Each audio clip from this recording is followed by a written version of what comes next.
during his joint Rose Garden press conference with the Australian Prime Minister on Wednesday, President Biden addressed the Israel-Hamas war and said this, listen.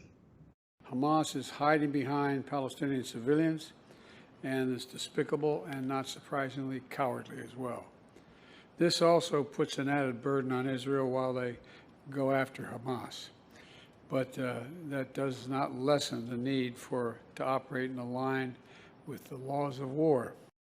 So, Yasmeen, you reported yesterday in the Post that the president made those remarks out of concerns expressed by out of Arab concerns about Israeli military strikes in Gaza. Why the shift?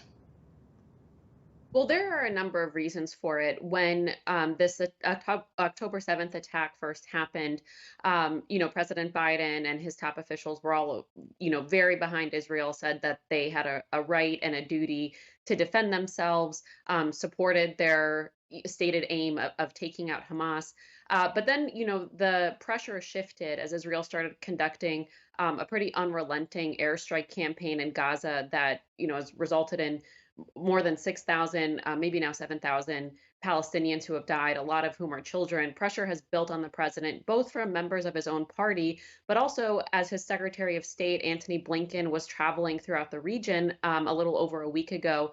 He went to Israel, said he supported them, the U.S. would be behind them. But as he met with Arab leaders, I think the president and Blinken and their top officials quickly realized that if they were going to maintain support among key allies in the region, so not just Israel, but key Arab leaders in the region, these leaders were facing a lot of pressure from their citizens who were outraged about the bloodshed in Gaza, about the number of civilian deaths that were happening in Israel's counterattack, and that if they were going to maintain support among these allies, that they would need to take seriously the civilian suffering and death in Gaza, because not only have there been a lot of deaths, Israel announced a full siege of Gaza in response to the Hamas attacks, where they have cut off food, water, electricity, and fuel. So the humanitarian crisis in Gaza is extremely dire, and there's been international pressure building to do something about it and to just not let it continue unfettered.